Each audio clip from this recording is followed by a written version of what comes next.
Donc, c'est vraiment un plaisir de vous présenter la méthode Watson et plus particulièrement le cycle 3, 6e. Donc, on a choisi une thématique qui va être un petit peu le fil conducteur en fait, de cette présentation. Comment réussir le passage école-collège avec Watson 6e.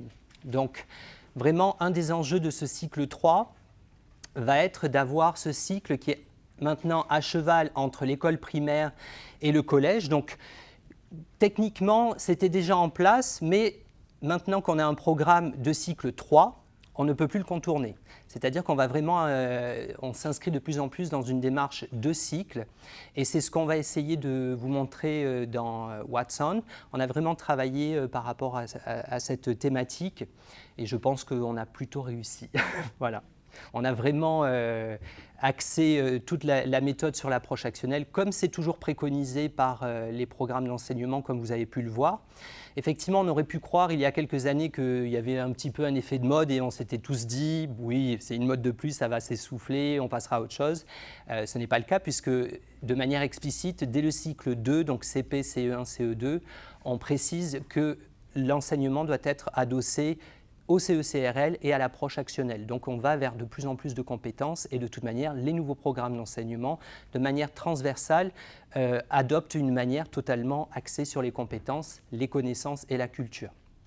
Alors l'enjeu, comme je vous le disais, va être vraiment d'avoir une démarche de cycle, et c'est un des atouts de la collection Watson, et évidemment, un des atouts de Watson 6e avec le cycle 3, où on a réfléchi vraiment à la meilleure manière de mettre en marche cette démarche de cycle. Comme vous le verrez, on va y revenir plus tard, notre parti a été non pas de faire simplement un affichage comme c'est parfois le cas dans certains manuels avec une unité dite prologue qui donne l'impression de faire des révisions. On a vraiment pris le parti d'avoir d'abord une première unité de révision du cycle 2, donc CP, CE1, CE2, et une unité de cycle 3 pour reprendre les connaissances et les compétences travaillées au CM1 et CM2. Ça me permet de passer à la diapositive suivante qui va justement me permettre de revenir sur la partie dont je vous parlais, qui est vraiment au cœur du manuel de 6e, qui sont les révisions de cycle 2 et de cycle 3. Donc vraiment le parti pris, je pense que c'est peut-être une innovation parmi tous les manuels de 6e que vous pourrez voir, ce sont ces révisions de cycle 2. On se rend compte que souvent les unités dites prologues sont souvent un petit peu des unités fourre-tout lexicales. Le parti qu'on a pris, c'est vraiment de construire des toutes petites activités qui vont permettre aux élèves, de manière modeste, hein, on considère que c'est du cycle 2, de communiquer de manière très simple sur le vocabulaire de la classe, sur comment on communique en classe, etc., etc. Donc ça va vraiment permettre de revenir sur les fondamentaux, si c'est nécessaire, bien évidemment, et avec la première unité de révision, avoir un démarrage tout en douceur dès le début d'année de 6e. Il ne faut pas perdre de vue que peut-être certains élèves auront fait une autre langue que l'anglais, et ça leur permettra finalement, parce qu'on a cette unité de cycle 2, ou en tout cas de révision de cycle 2, de mettre le pied à l'étrier, sachant qu'on ne part pas du principe qu'ils ne savent rien faire, puisqu'ils ont appris à communiquer dans une langue étrangère. Donc ils ont déjà certains réflexes, ne serait-ce que pour savoir pourquoi il faut se présenter, comment le faire. Ils ont acquis déjà un certain degré d'autonomie modeste, on va dire, pour les élèves de 6e, mais en tout cas, ils vont pouvoir s'appuyer sur leurs connaissances et leurs compétences dans une autre langue pour pouvoir aborder en douceur vraiment le manuel de 6e Watson.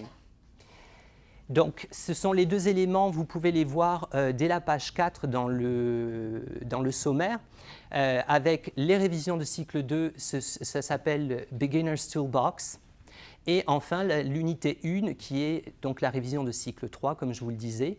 Il est important de garder à l'esprit que de plus en plus, et c'est ce qui est demandé par les enseignants, c'est vraiment la notion de liberté pédagogique, de pouvoir piocher à droite à gauche et de construire vraiment en fonction des besoins, parce qu'on se rend compte que vous êtes, vous en tant que professeur et moi aussi en tant que professeur, plus apte à dire ce que la population d'élèves que vous avez dans votre établissement est capable de faire ou n'est pas capable de faire. Même si effectivement on a des cohortes d'élèves qui changent d'année en année, on a des individualités qui changent bien évidemment, mais on a toujours quand même un type de population. On connaît un petit peu les écoles qui viennent nourrir les collèges dans lesquels on travaille. C'est souvent, on a souvent des réflexes de travail qui ont été acquis dans certaines écoles. Donc on peut tout à fait décider de ne pas faire ces deux unités. À nouveau, ce qui va primer, c'est la liberté pédagogique. C'est vous qui allez voir si, au besoin, par exemple, vous allez passer directement à l'unité 2 et vous allez voir un besoin pour certains élèves peut-être qui n'ont jamais fait d'anglais. Et à ce moment-là, vous pourrez les renvoyer de manière ponctuelle au Beginner's Toolbox, ou alors décider vraiment que tout le groupe, vraiment, on sent qu'il y a une faiblesse sur un point donné, on pourra revenir en classe avec eux sur tel ou tel point. L'idée, c'est vraiment de construire avec eux et d'avoir l'idée que c'est vraiment la liberté pédagogique et un démarrage en douceur.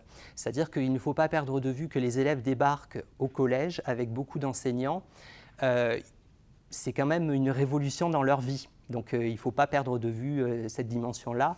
On ne va pas lancer les élèves sur des techniques de collège qui sont finalement éprouvées pour des élèves de 3e et qui, du coup, pour les élèves de 6e, vont être trop difficiles à acquérir. Donc on va vraiment y aller pas à pas, d'où l'intérêt de ces deux unités de révision.